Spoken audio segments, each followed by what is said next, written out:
what do you think about the video and what is happening to the child? Um, Mom Mercy Grace answered, the baby is more interested in using the iPad. Yes. And as per Sir Argel, it is heartening to see babies being introduced to technology and reading materials at an early age. Exposure to such resources can stimulate their cognitive development, enhance their curiosity, and foster a love for reading from a young age. However, it is essential to strike a balance and ensure that children also experience a well rounded upbringing, engaging in outdoor activities, social interactions, and other developmental beneficial pursuits.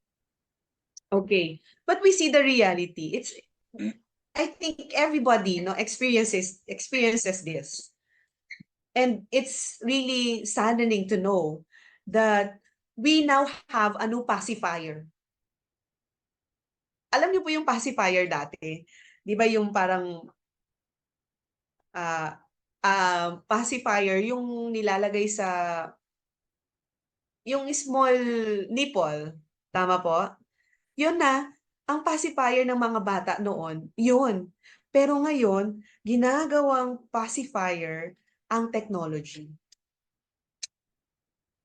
And I'm telling you, no, and I'm guilty of this sometimes. I have two boys, 9 years old and 12 years old, and sometimes I would when they have assignments, I would tell them, "Oh, i-Google mo 'yan. Kayang-kaya yan. May sagot si Google." Ang tawag doon ay Googleitis. But it's disheartening to allow us be manipulated by this. Okay? So we it's really sad, no, to make this happen and witness. Now let me just show you this brain scan of toddlers. Okay, and can you see my screen, ma'am? Can I have can you see Ye- my screen? Yes, Ma'am, we're seeing it. Okay. So this is a recent research conducted at the Cincinnati University, and the name of the lead researcher is Dr. John Houghton. He is a researcher in developmental pediatrics at Cincinnati University. Notice how scattered and disorganized the brain activity is.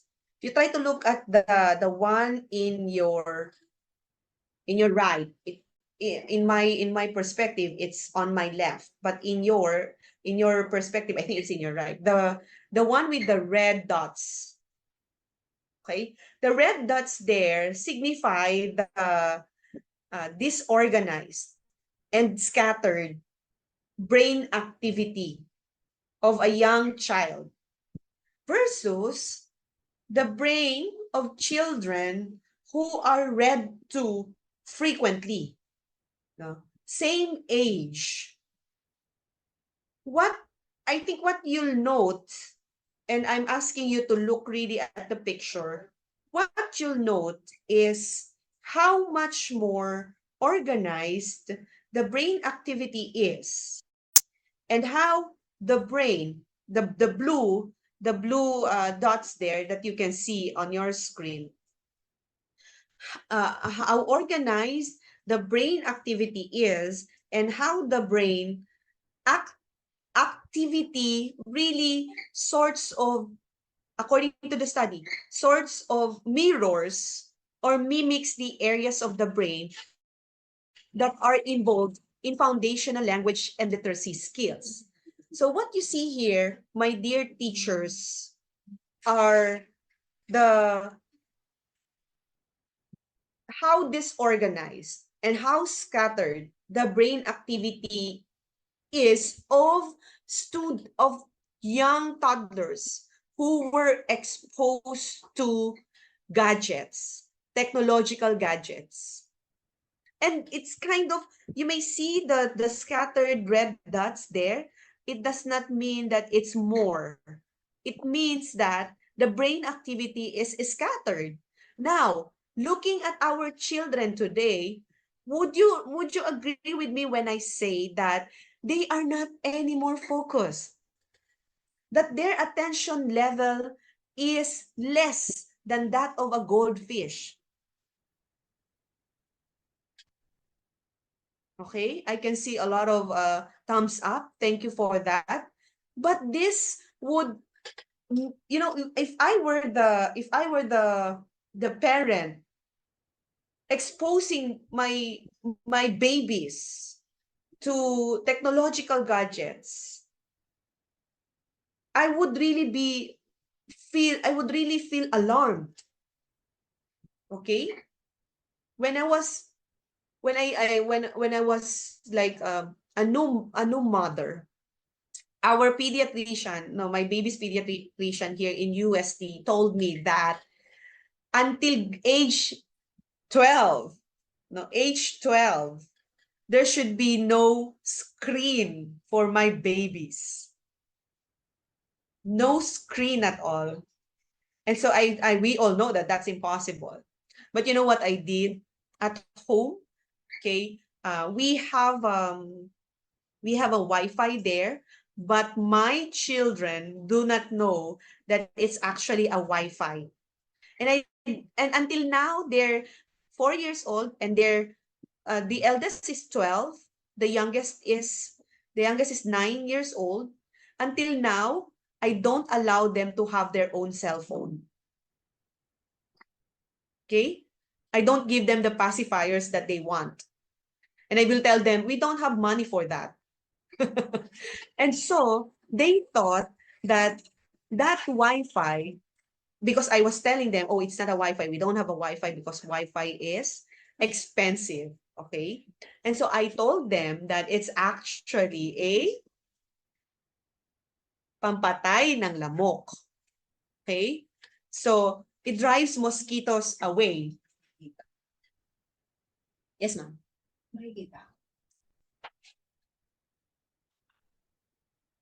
So it's a mosquito killer.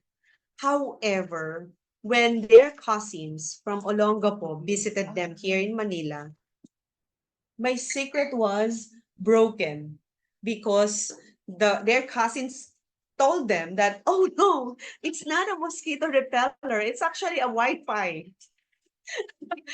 So tralalala, and now they know that they have a Wi-Fi. And so when I went to, that this really happens to me, and I couldn't just, I was caught unaware because I was in school, and then arriving at home, they would say, Nanay, hindi naman pala ito mosquito repeller eh. It's a Wi-Fi. And so I wasn't able to warn their cousins that I told my children that it's not actually a Wi-Fi, it's a mosquito repeller. And so that's so sad, no? And then when we went to Olongapo, when we went there, they were asking me, Nanay, bakit si Budoy mayroong tablet? No? Bakit ako wala? Kasi I literally will not allow them to bring until siguro mga 13 years old na. So yung panganay ko hintay na hintay sa birthday niya na 13. Kasi yun yung usapan namin na bibilhan ko sila siya ng cellphone. But when we went to visit our relatives in Olongapo, they were shocked that all their cousins have 2 cell phones. So they felt disturbed. They felt sad. You know what I said? I told them we don't have money to buy them. I mean, we don't have to buy tablet. We're poor. Hindi po kayo maniniwala, pero yun ang alam ng mga bata, ng mga anak ko. Wala akong pambiling cellphone. But anyway, so those are the things that I am really, firm of, that I should not allow them to have a cell phone, because all their classmates have cell phones. They're not siguro mga isa, dalawa lang ang wala talagang cellphones. But most of them are like that. And so right now, grade 6 na sila and grade 10, I would tell them, the reason is that because I don't want you to expose yourselves with the screen. Okay? Because and they know that I am a teacher and they know that my specialization is reading, so they cannot contest that. Anyway, so moving on. At home, it's also important, no, to read aloud to your children at home. So home is very important. Okay? So I love it. I love what Sandra Lennox, in 2013 said. Read alouds turbocharge the development of foundational emergent literacy skills in preschool children. Okay, so who among you has had this opportunity to read aloud to your children at home? Sino po yung nagre-read aloud sa kanilang mga anak, sa kanilang mga kapatid, sa kanilang mga apo? Ayan, marami. So, marami kasi alam natin kailangan yon, mahalaga yon, at alam nating makakatulong sa mga anak natin yon. But come to think of mothers, of fathers, grandmothers and grandfathers, even sisters who do not know and who do not realize the importance of read aloud. See, it's going to be a problem. And so therefore, since we have the connection to every mother, to every father, it's our moral responsibility to tell them the importance of reading aloud to their children at home. Okay? Home. Napakahalaga po ng ating ginagampanan sa bahay. At napakaswerte po natin ng mga anak natin na alam natin ang dapat gawin. Ang tanong, ginagawa ba natin?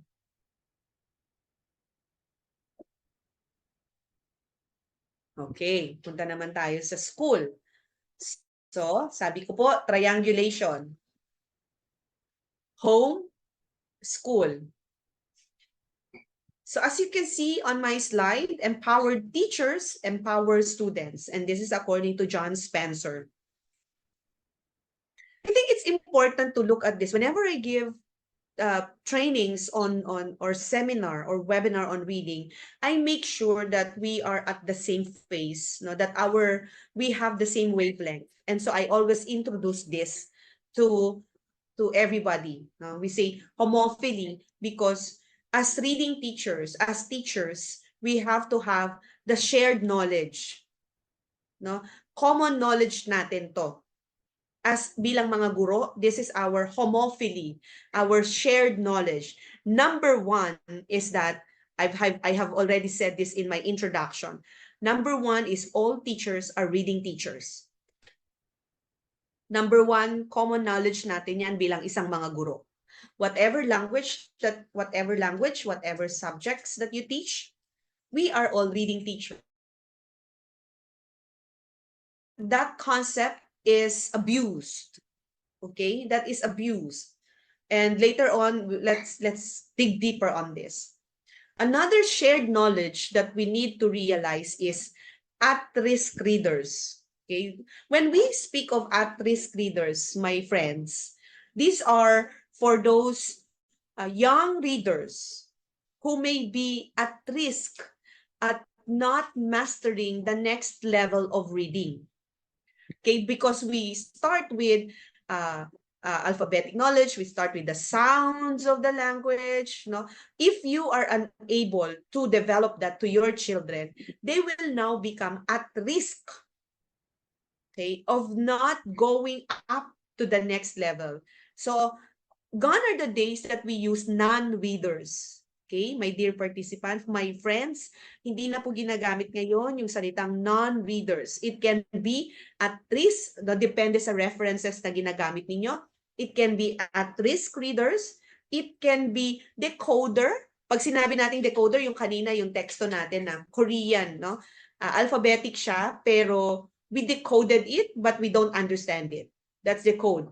Yung kanina naman na una, yung Hangul character, that's non-decoder. Hindi natin kayang i-sound out kasi wala tayong alam sa characters or Hangul Korean character. Common knowledge natin yon. Hindi na, no, even UNESCO would not encourage us to label our students as non-reader or even as frustrational level. Okay? So mamaya papaliwanag natin yun. Another homophily that I would like you to realize is the word illiterate. Okay, when we say illiterate, these are people or persons who can read but choose not to. Okay? Illiterate. These are people who can read but choose not to. At marami tayong guilty rito. Di ba? Guilty po ba kayo rito? Sometimes you are illiterate, no? You choose not to read. Okay? Ano po ba yung mga huling babasahin na binasa ninyo? Next is text. Text is a shorter version of textile. Pag sinabi natin siyang textile, di ba, tela siya. Kasi nga interwoven siya. Pag sinabi natin interwoven, kailangan hindi lang yung pagbasa ang tinitingnan mo. Meron tayong tinatawag na 5 macro skills of learning a language or 5 macro skills of language. We have the listening, speaking, reading, writing, and viewing. So, if you are trying to develop the reading ability of your student, you do not compromise the other skills because these skills are interwoven. Okay? Ibig sabihin, interwoven sila. They have connections. Hindi po pwedeng marunong kang magbasa, sapat na yon. Hindi po pwedeng hihinto ka kapag nakabasa ka na. Dapat you also develop the writing ability of your student. Kaya nga, di ba, sometimes we thought that writing is the output of reading. Okay? So text, pag sinabi nating text, hindi lang ito printed text. Okay? And sometimes a teacher can be a text. And that text should be the most beautiful person in the classroom. Kaya nga dapat lahat na lang ng tao, no? A teacher para lahat maganda. Kasi moral responsibility natin ang maging maganda sa harap ng classroom natin. Okay? Meron akong isang dating principal, no, nung nagtuturo pa ako sa high school. Ang sabi ba naman niya sa meeting namin, magtataas tayo ng tuition para may pambili kayo ng lipstick. So, ha? Ano? Pambili ng lipstick?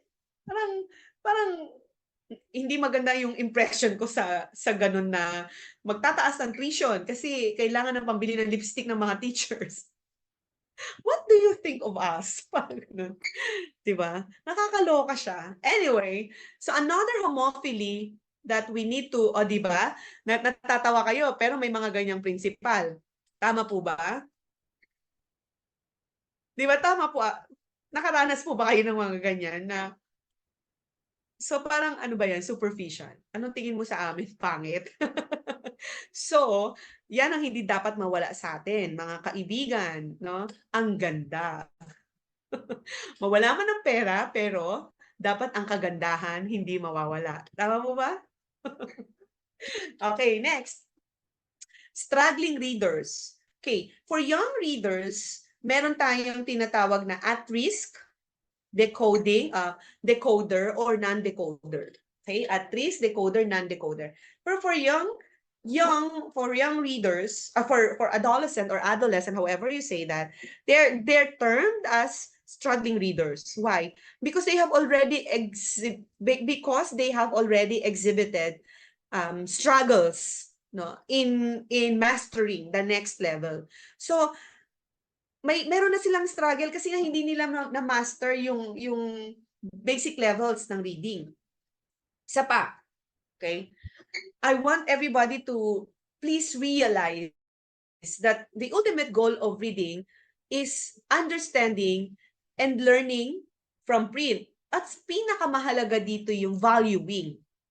Okay? Yung valuing that you are able to connect what you read. Okay? Kailangang makakita tayo ng ano yung dapat nilang pahalagahan sa teksto na binasa nila. Okay? If we need to look at the situation, no, of our students, and I know that you will agree with me na it's really difficult, no? Most of our students may not necessarily have the money to buy books, okay? To buy paper, even some papers, no? But if we try to look at and we challenge ourselves as teacher, no, to create classroom environments that support their interest and motivation, I think it's going to be a better world. Okay. Ngayon, most of I've conducted research on non-cognitive assessments of reading proficiency. And when we speak of non-cognitive assessment, this has something to do with motivation, their perception, and their attitude towards reading. And we need to consider that in our time today because we allow them, no, to choose, okay, and appreciate, no, the level of their reading. However, in my case, at home, ako as a nanay, I make sure that I filter, no, kasi nga mga bata pa yung mga anak ko. I make sure that I filter what they read. Naintindihan niyo po? Kasi alam ko yung appropriateness or appropriacy, hindi ko ibinibigay yung mga tekstong feeling ko, based on my knowledge, hindi developmentally appropriate to their level. Naintindihan niyo po? Na kahit na yung in terms of readability level, kaya na nilang basahin. But if I think that the text is not developmentally appropriate to my children, I will not ask them. I will not tell them, will not encourage them to read the book. So medyo controlling ako pag sa bahay. So iba yung pinag-uusapan natin as a nanay. But sometimes, when I teach literature students here in UST, I really need to look at the novels that they will bring in the classroom. Yan, mahirap lang sa atin kasi kailangan nating kita ang lahat. Kung ilan mga klase natin na literature major, medyo mahirap yon. Pero ako, as a nanay, no,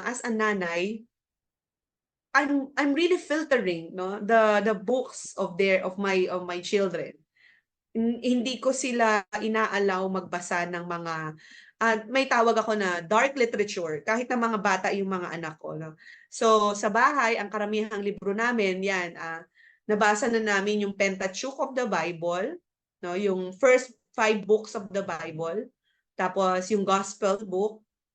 Na meron din silang mga kaibigang Paring Dominico dito sa UST na nagbibigay ng aklat sa kanila. So nung isang araw, nakita ko yung anak ko na binabasa yung The First Christmas na binigay ng Paring Dominico dito sa UST. So I think we need to expose them with literature. Pero pag nanay ka, kagaya ng ginagawa ko, patawad po, pero I really take a look at what they read, no? Hindi ko sila basta-basta hinahayaang magbasa ng kung ano-ano lang. So I'm speaking as a mother, no? Baka iba naman po siguro yung konteksto ninyo. Maaari sa sharing, pwede niyo pong i-share sa amin para mas matuto kami. Yung papasok naman yung teacher's belief or teacher's beliefs. Okay? So I think it's important that we have this pendulum, no, shift. Okay, because some teachers have the mistaken belief that students learn to read in the primary grades and then they read to learn as they grow older. Pero according to Snow and Bianca Rosa, recent educational thought has suggested that adolescent readers are learning to read to learn. Ibig sabihin, we need to allow our students, no, even if they are not already, even if they're good at phoneme grapheme relationships, but whoever you say that, readers, we need to realize that our students are still learning to read to learn.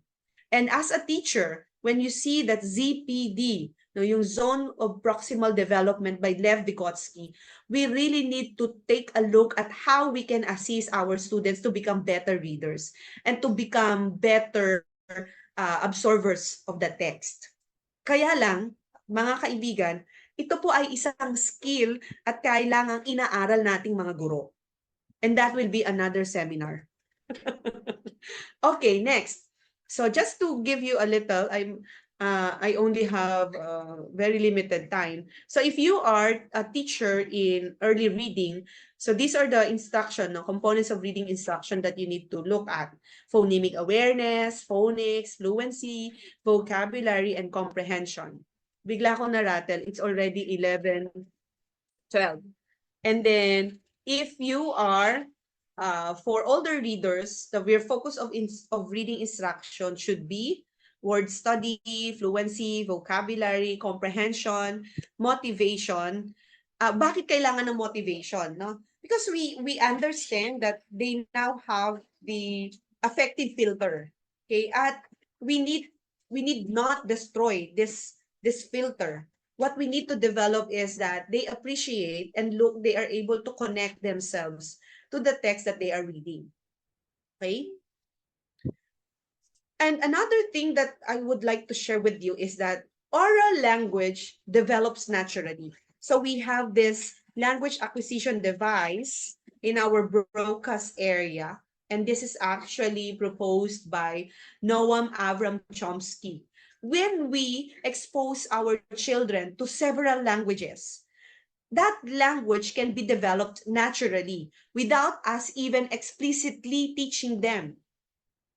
Even until, you know what mga kapatid, sana mawala na yung kaisipan natin na ang mga anak ko, ang mga estudyante ko ay dapat matuto ng English muna. Okay? Kasi basically, a child can learn up to 4 languages simultaneously. Sabay-sabay, with enough exposure, with equal exposure, they will learn that. Oral language develops naturally. But we are not born ready to read. Learning to read is not a natural process. Hindi siya, tingnan niyo po ha, listening, speaking, reading, writing, viewing. Sabi nila, ano yung unang nabubuo sa atin bilang isang tao? Di ba po listening?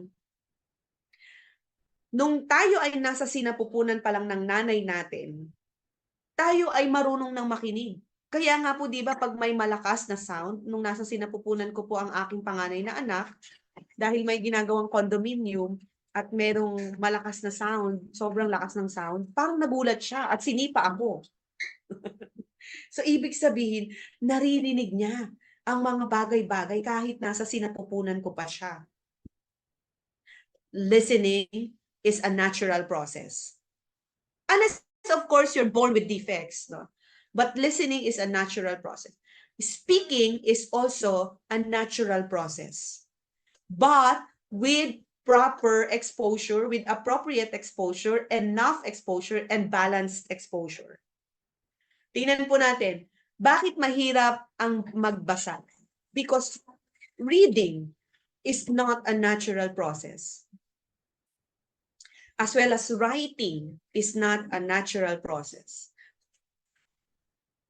So reading and writing are two macro skills that are basically not natural to us humans. That is why it is very difficult to teach our students how to read because it's not a natural process. And as teachers, especially as elementary teachers, we have the moral responsibility to be good, no? To be an expert, to be really a master and an expert of our discipline. Because we have the moral responsibility to teach them. Why? Learning to read is not a natural process. Writing is also not a natural process. That is why if you see our pandemic babies right now, di ba po, they don't even have the correct grasp of pencil or ball pen. Do you notice that for elementary teachers here? Our pandemic babies, no, have really difficulty holding the pencil. Why? Because most, if not all, mothers, no, cannot teach their children how to hold pencils correctly. Why? Mahirap. Reading and writing are not natural processes. And therefore, we need to have a skill, a teacher who's very good at that. Okay? Ito po, merong sinulat si Carl Yago and Gilda de la Cruz, The Reading Brain, Building Students' Reading Muscles in the Digital Age. And one of the findings that this book tells us, that there is an urgency. Why? Because students are reading less than any previous generation. You know, reading and surfing the social networking sites are two different things. Okay? They enjoy reading less than young people have in the past. And when we say reading here, di ba noon tayo, nagbabasa tayo ng Precious Hearts Romance? O sa mga mayayaman na participants natin, Sweet Valley High. Okay? Ngayon po ba, nagbabasa pa sila ng novel? Meaning, reading for enjoyment? Question. So according to Yago, according to Yago and De La Cruz, kailangan nating ma-establish yung reading stamina. Okay? What is reading stamina? Reading stamina is a child's ability to focus and read independently for longish periods of time without being distracted or without distracting others. So, kailangan nating ma-establish ito ngayon, the reading stamina. And most of our students do not have this anymore. Di ba yung mga bata, minsan pag nadidistract nila na sila, they are already distracting other people. No? Yung attention level nila. At ngayon, mga kaibigan, base sa maraming pananaliksik, vocabulary is key to reading comprehension. Ulitin ko po. Vocabulary is key to reading comprehension. Ano pong ibig sabihin nito? Okay? Research supports using a combination of both indirect and direct approaches. So dapat, as teachers, we are knowledgeable about indirect and direct approaches. When we speak of direct vocabulary or indirect vocabulary learning, we need to let our children learn the meanings of most words indirectly through everyday experiences with oral and written language. That is why, if you notice, the nemesis of humanity being that of technological advancements or internet exposure, they will now have difficulty socializing and even expressing themselves if they are just focused on and without exposure with oral and written language. Okay? So, children learn word meanings indirectly in three ways. They engage daily in oral language. No? Oral language, kailangan may kumakausap sa mga bata. Eh kung ang pacifier nyo nga, well, in some cases, no, kagaya yung anak ko, when he was 2 years old, he counts in French. He counts in French. I was really amazed. But unfortunately, this language died a natural death. Why? Because she or he does not have somebody to talk to using a French language. Another important thing is Read to them. Okay? O, ngayon, ginagawa pa ba natin ito? It's a challenge again. And of course, once they are able to have a very good exposure of oral and written language, and that they engage daily in conversation, and that they listen to adults read to them, they will now have the tendency to read extensively on their own.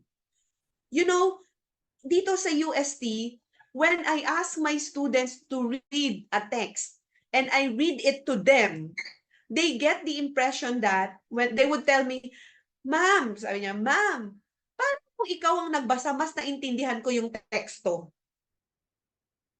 These are university students, ha? So, ibig sabihin, kahit pala ang mga estudyante ko mga 2022 na, no, yung ako po yung nagtuturo sa ecclesiastical faculties ng UST, yung mga magiging pare. And most of my students there are around 27, 32, yung iba pare na, and they get the same impression that when I read to them, there is the tendency of better understanding of what I am reading. You see? Kaya dapat tayong mga teacher ay magaling magbasa. We are all readers. Next, another thing is we need to have direct vocabulary learning.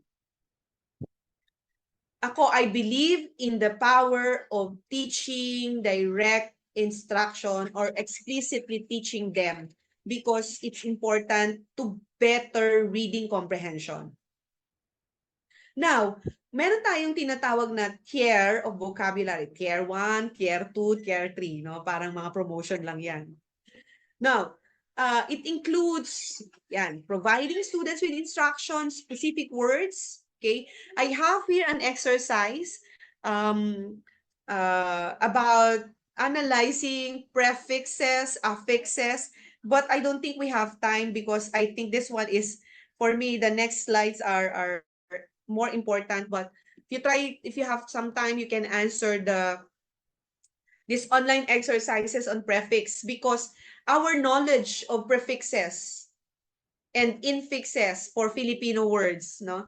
Alam niyo po ba na ang Filipino words ay isa lang sa mga languages na may infix. Karamihan ng mga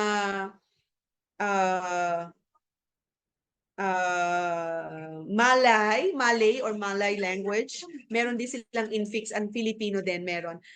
US does not have an infix. English language doesn't have an infix. Okay. I'm going to flash several words. Now, I'd like you to look at the slide, because if I flash on the screen a certain word, tell me the kind of encounter that you have with the word. For the first level, you can you can choose one if you have never heard of this word, of the word that I'm going to flash. Number 1, you have never heard of the word. Number 2, if the kind of connection that you have with the word is you have heard the word, but you are not really sure what it means. For number 3 connection or engagement with the word, you can say number 3, I think I can recognize the word in context. Okay? At pipiliin niyo po yung number 4 if you know the word well, including its various forms, definitions, and uses. Okay? So again, pipiliin, bawal po tumingin sa inyong Google definition dictionary. Kasi itong activity na ito ay pwede nyo ring gawin kapag may bago kayong teksto na babasahin sa mga estudyante. You can make use of this activity as a pre-reading activity for your students if you are going to introduce a new text. Okay? Can I have a sign if you are ready? Siguro you can screenshot muna or take a photo of this. Okay? So, wala pong titingin sa Google para mararamdaman nyo din kung ano yung posibleng maramdaman ng mga estudyante ninyo kapag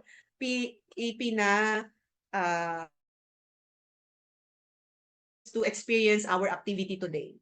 Are you ready? I can see a lot of likes and hearts. So first word. Bawal po tumingin sa dictionary. Plátano.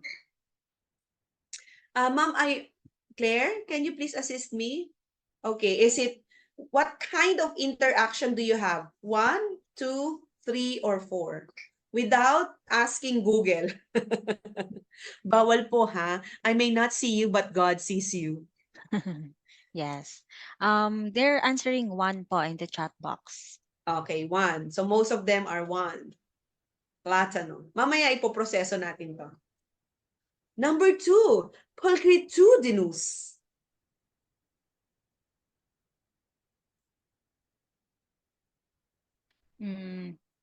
Now I'm seeing mixed answers po, 1 and 2. 1 and 2. Very good. Thank you for your honesty. Number 3, G. Naku, masasagot ito ng HE teacher. Sino po ang home economics teacher o mahilig sa pagluluto? Si Ma'am Sharon, number 4 po ang sagot niya. Wow! Ma'am Sharon, can you please turn on your microphone? Okay, let's try to process it. So, kailangan, pag may naka-number 4, tanungin natin yung estudyante natin, bakit napakataas ng level of interaction niya sa salitang ito? Maybe it's experience, no? So, iproseso natin. Ma'am Sharon? Yes po. Yeah, Ma'am Sharon, you answered daw according to Ma'am Claire because I can see, no? You answered 4. Opo. Anong ibig sabihin ng G? G po is clarified butter. Ginagamit po siya sa pagluluto.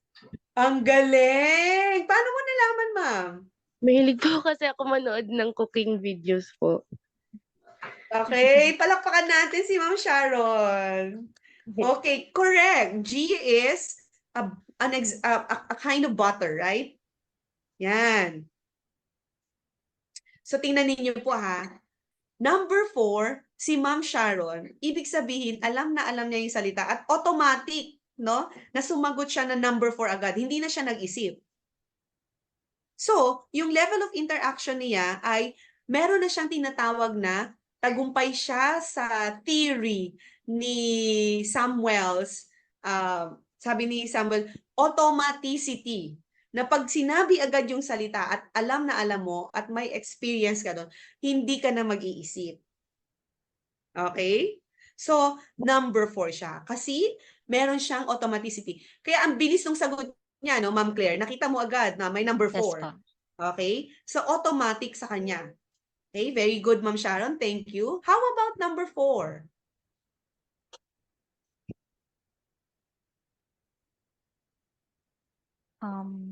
Si Ma'am Rachel answered number 4 din po. Wow, ang bilis. Nakita ninyo, pag automatic na alam mo yung salita, no? Talagang pipindot ka agad. Pwede po ba natin siyang i-level up sa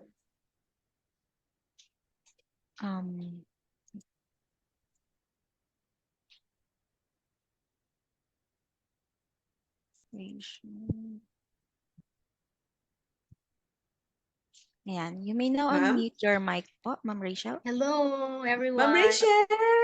Hindi ko Yes, nakita Dr. yung Mirasol. Ma'am Sharon. Ma'am Rachel, baka naman pwede pong makita namin kayo. Ay, wow. Can you do a little introduction po?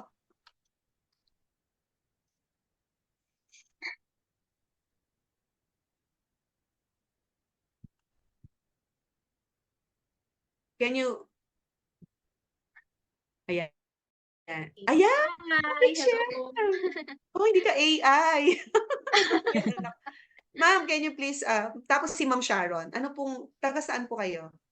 I'm from Ibisan Capiz po, Ped Academy in Ibisan Capiz. Oh my God, Kapis, galing kami dyan sa Kulasi Elementary School. Alam mo yon? Ah, yes po. That's in Oh, Rojas City. Malapit lang yes, po. we gave a 2-day training there for free. Oh. Anyway, sige. Go, Yeah. ma'am. Anong ibig sabihin ng chartreuse? Chartreuse po, from what I know, is a color. Pero parang ano din po siya, parang alak din siya. Correct. Correct. Yay! Chartreuse is a color. Very good. Bakit nyo nalaman, ma'am? Anong proseso ang ginawa nyo? Kasi po, while I was in college, that was around siguro mga between 1996 to 2000. Grabe, ma'am. 1996, I was like, second year high school. Ay, wow. Ano po, Magkakasidad tayo? Hindi. nauso po siya. Sa UP Diliman po ako, usong-uso po siya among students po. Yung bags nila, yung mga nauso po na yung mga clogs. So, Aha. doon ko po nalaman na, yung ganong kulay pala is chartreuse. Wow, yellow-green. Actually, chartreuse is a Opo. yellow-green. Opo. Ang galing. So, tingnan natin yung proseso natin kay Ma'am Rachel. We again connect it with the experience, no, of Ma'am Rachel to the word. And I'm telling you this, that if you have experienced something that is worth remembering, di ba? It will forever be in our mind and it will be automatic. No? The retrieval of memory is automatic. Kung yan ang gagawin natin sa bawat teksto na pinapabasa natin sa mga bata, kagaya ng experience ni Ma'am Rachel, kahit pagtanda nila, automatic ang retrieval. That's amazing. It's an awesome opportunity, Ma'am Rachel. Thank you. Si Ma'am Sharon naman, pwede bang makita natin si Ma'am Sharon? Ma'am Sharon, ako si Nora.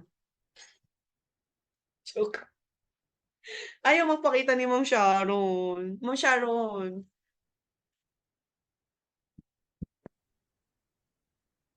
Okay, sige. Baka signal Maybe, siguro. she's Baka a may bit problema sa shy signal. than our signal. Okay, number 5. Ebullient.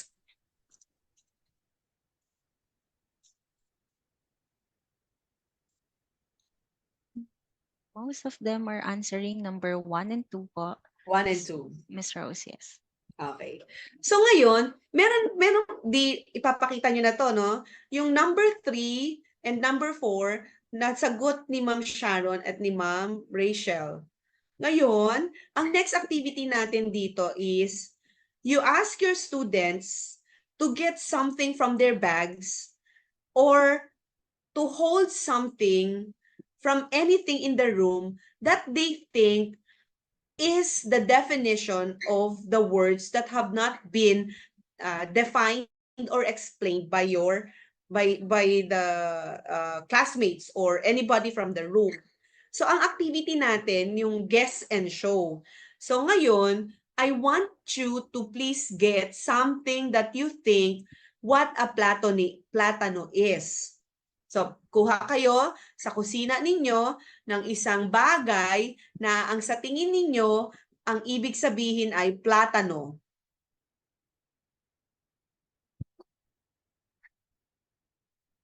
So, yun yung activity natin. Maaari bang, meron po ba kayong kinuha, mga dear participants, sa kusina?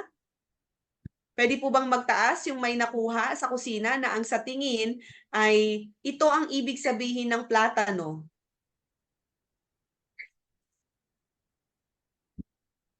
O wala kayo sa kusina? Nasa classroom kayo? Okay. So, ang ibig sabihin ng, meron po ba, ma'am? Meron, Ma'am Claire? Wala pong nagtataas, Walang Ma'am Rose. Pero may nag-chat. Yung isa po, ang kinuha niya daw po ay Tumblr. Yung isa naman ay Tumblr! pinggan. Yay!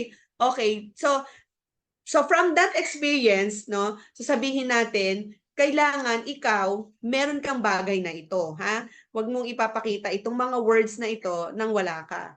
Unfortunately, sorry, wala. Nasa isang classroom nasa isang office ako. Pero ang platano ay isang uri ng saging. Saging. Okay? Ngayon, so papakita mo na yung saging, no? Punta naman tayo mga anak or mga kaibigan sa salitang pulchritudinous. Ano ang ibig sabihin ng pulchritudinous? Maaari bang humatak ka ng isang tao na nasa tabi mo, na sa palagay mo ay pulchritudinous? Sige nga, Ma'am Claire, ikaw na lang, Ma'am Claire. Hatak ka ng isang tao na nasa tabi mo at ipakita sa camera Miss kung Faye. siya ay pulchritudinous. Pakita po sa camera. Sino? Oh my God, si Ma'am May! Tama, Hi, Ma'am ma'am. May? Hindi ka makita. Hi, ma'am.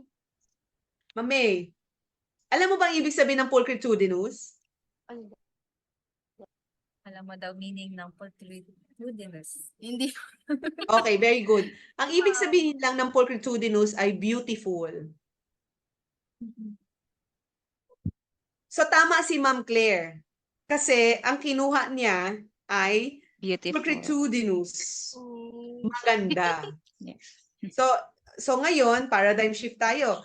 Instead of saying, oh, you know, Ma'am Claire, you are beautiful. Huwag mo na sasabihin yon. Ma'am Claire, you are pulchritudinous.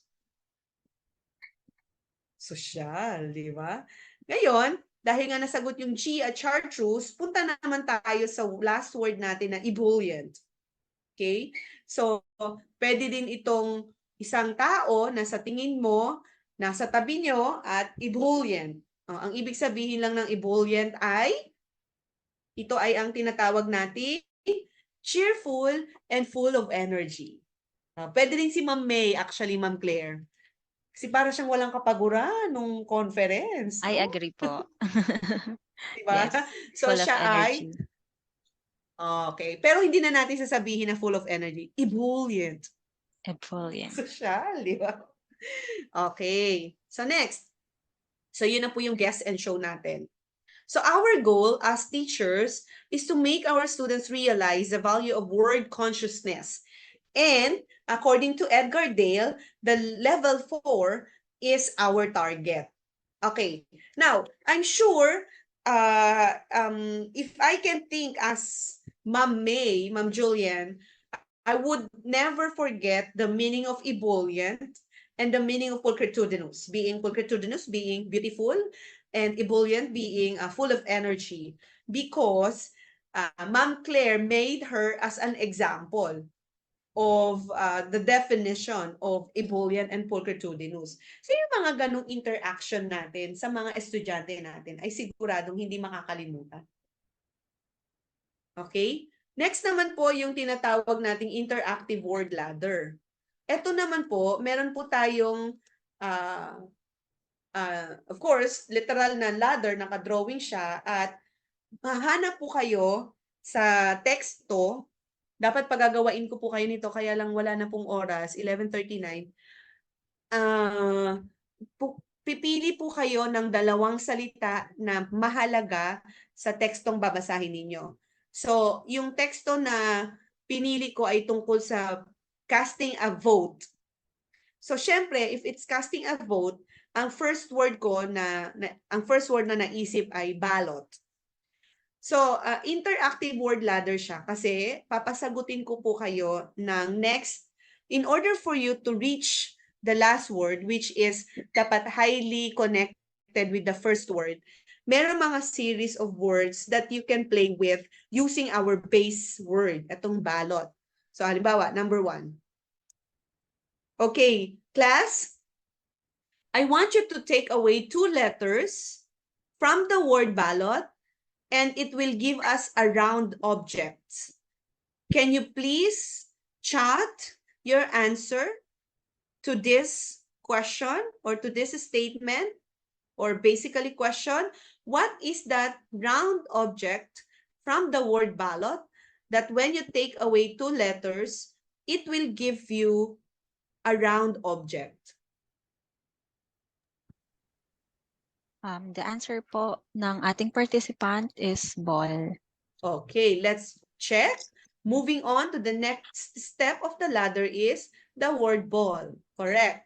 Okay, class. From the word ball, I'd like you to add 2 letters and it will give you a kind of dance. What do you think is this word? From the word ball, I want you to add 2 letters and it will give you a kind of dance. What's your answer? Ballet po, ballet. Ang answer ng ating mga participants po. Very good. You are now in the next level of our stare. How about the next word? You have to take away 3 letters from the word ballet and it will give us to permit. And I have a sentence here. I hope mom blank S as go.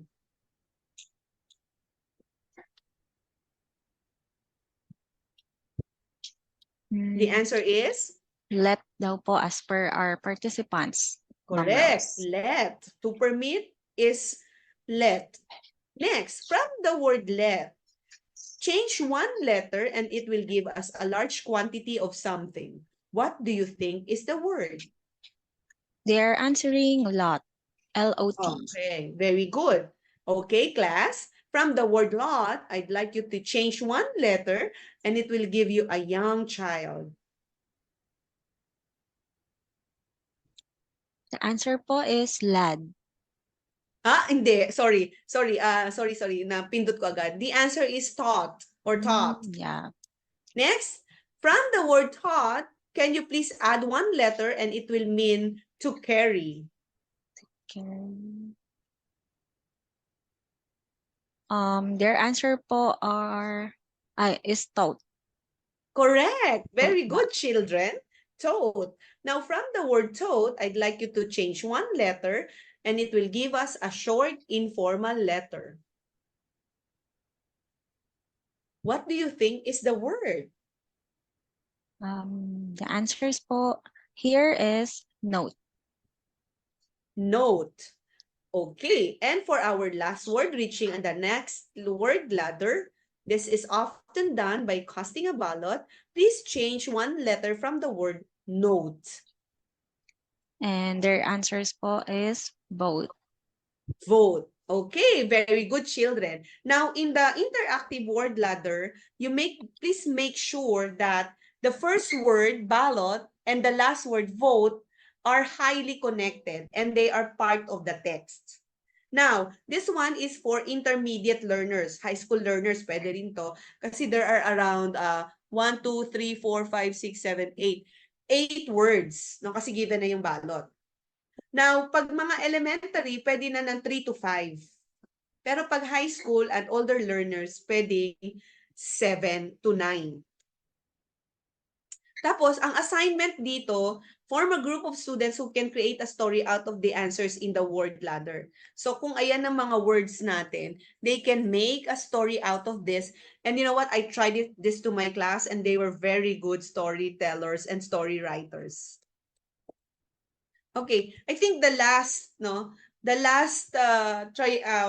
component of our triangle is the community. So a room without books is like a body without a soul. So it's important, no? It's our high time now to have a community reading center. Kailangan mga guro, let's tap our barangay officials, no? Tingnan po natin kung anong ginagawa ng mga ating barangay officials, and as teachers, we can actually invite them, no, to have community reading center or barangay reading center. So, kasi kaya nga importante na triangulated yung ating pag-atake sa problema natin sa literacy. Kasi it takes a village to raise a child, no? What can we do about it? I think it's important that our community will lead a project that would expose our children to literacy-rich environment. Kaya lang alam niyo, napapansin ko po sa karamihan sa mga barangay communities natin, cellphone pa rin, no? Karamihan, although yung iba, maganda naman yon, no? Merong paliga, basketball, volleyball, patintero, maganda naman yung mga ganung bagay. Pero sana bigyan natin ng pansin yung sa community, magkaroon tayo ng competition, pwedeng read-a-thon, fastest reader. So instead of just looking at our, karamihan na kasi, no, sports, yung mga sangguniang kabataan natin, baka ngayon, pwede nating ibahin yung mga contest natin. Hindi lang yung Miss Gay, okay, baka pwedeng i-propose sa barangay captains natin na, uy, magkaroon naman tayo ng speech choir competition, spoken word poetry, yung mga ganun ba? Hindi lang tungkol sa sports. So, marami pong pag-aaral ang nagsasabi na none can replace, no, print, because being able to read the printed word is still a prerequisite skill for children, providing the foundation for formal education. Opo, meron pong mga pag-aaral na nagsasabi na mahalaga ang online, no, ang mga technologies. Pero wala pa rin pong makakapalit, no, sa isang print-rich environment. Okay? Kailangan tayong magkaroon ng print culture. Kasi nga, yung nemesis natin, nawawalan tayo ng focus. At alam niyo po iyan. So ngayon, I want everybody to read this. Sabay-sabay po tayo. 1, 2, 3. There are many ways, there are many little ways to enlarge your child's world. Love of books is the best of all. And this is according to Jacqueline Kennedy. And I am Rosalyn G. Mirasol, and I thank you for participating, for actively participating in our session today. Thank you very much, CNE. So dear participants, this is the perfect time po and to raise any questions that you may have for our speakers or any clarifications that you'd like to clarify about the topic that we have discussed po this morning. Ayan. So I'm seeing here po question here on our chat box, Miss Rose. Sabi po ni Teacher Gerald, if ever man po na di maiwasan ng screen time for the children, what are the good things po for them na panoorin? That depends on the age, sir. Sir, is it a sir? Yeah, yes Sir. po. That depends on the age, yung appropriacy. Kagaya ng experience ko as a mother, no? If the text or if what they are watching is not developmentally appropriate, no? Halimbawa, ang pinapanood nila yung anak ko kasing lalaki, gusto niya yung gera, no? So about war. Ngayon, ine-expose ko siya sa mga nangyari noong World War II. At dahil yung lolo nila ay pinanganak noong 1933, pinapaliwanag ko nung nabubuhay pang lolo, pinapakinig ko po sa anak ko na si Matthew Uriah, yung mga istorya ng tatay ko nung panahon ng giyera, no, sumalangit nawa. That depends on the development, no? Kasi meron tayong tinatawag na readability level tsaka developmentally appropriate. Pag sa tingin mo, no, yung kanilang screen time, ang kanilang pinapanood ay hindi dapat sa kanilang mga edad, di ba po? I think it's an alarm. We have to be alarmed. Kaya nga po ako bilang isang nanay, parang mas istrikto ako bilang isang guro. Kasi ang aking mga anak, hands-on ako sa kanila, no? Kaya ayoko, at sinasabi ko po sa kanila to, no? Maaring you can change my perspective, no? But in my case, I really filter what they even the games, no? Kasi pagkatapos namin mag-grocery ng 6:00, ang 6 to 8 nila ay cellphone time. Pero kapag sila ay nagmo-Mobile Legend ng tungkol sa giyera-giyera at may naririnig akong mga trash talks, alam nila yung reaction ko. Kaya ang masama dito, dahil alam nilang ayaw ko ng mga ganong games, minsan nagtatago sa. Yeah. Yes, Ma'am Claire. Yeah, thank you for that answer po, Ma'am Rose. So we'll proceed po sa another question po from Sir Bernie Tandang. How is the upcoming Matatag curriculum be better implemented in literacy? Okay. Siyempre hindi natin sakop yung depth. Ang sakop natin ay kung paano natin ita-transfer yung skill, no? Kasi as you see, there is already the inculturation of reading to our curriculum, and that's very good, no? Isa sa mga designers ng curriculum na yan ay ang kaklase ko sa Philippine Normal University. At kailangan itong curriculum na to ay hindi magiging tagumpay kung hindi magaling ang mga guro. Tama po ba? Kailangan natin ng isang magaling na guro na kayang mag-transfer ng skill, no? Kaya itong mga kagayang mga seminar na ito, napakahalaga po nito para at least, alam mo yon, makiliti ang inyong intelligence at galing sa pagtuturo. So kailangan, para to really answer your question, We need to look at our own intelligence and our own teaching skills as teachers. Doon lamang po tayo magiging matagumpay sa laban na to.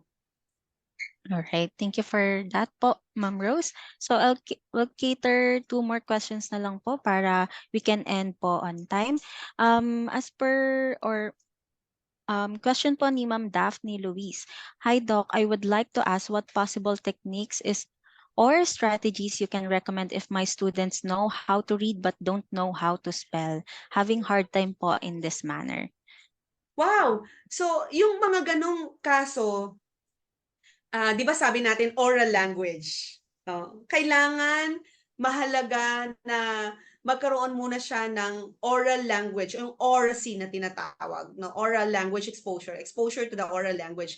Kasi yan ay ang tutulong sa kanyang written, no? Written language. Ngayon, kung limited ang exposure niya sa oral language, do you think that that skill will be transferred? Mahirap po.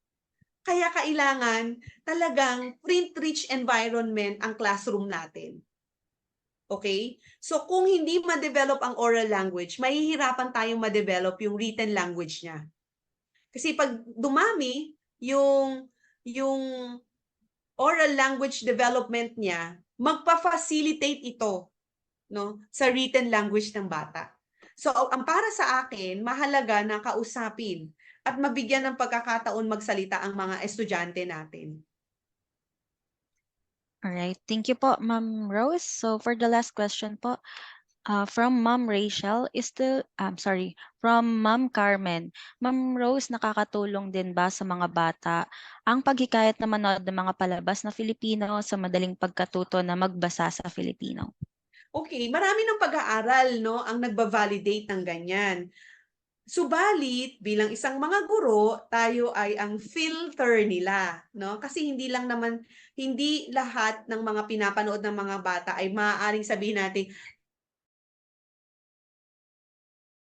mga guro, kailangan magaling tayo. Baka mamaya ang pinapanood na natin hindi nga contextually appropriate, no? 'Di ba meron tayo sa mga iba't ibang bahagi ng Pilipinas na kung ano yung galing at kultura, okay? Baka kailangan natin ulit i-filter ito kasi tayong mga guro ang mas higit na nakakaalam. Kaya nga sabi ko po sa inyo kanina, kailangan magaling ang guro, matalino ang guro. Gone are the days that you will say, oh, mag-teacher ka na lang kasi hindi ka naman matalino.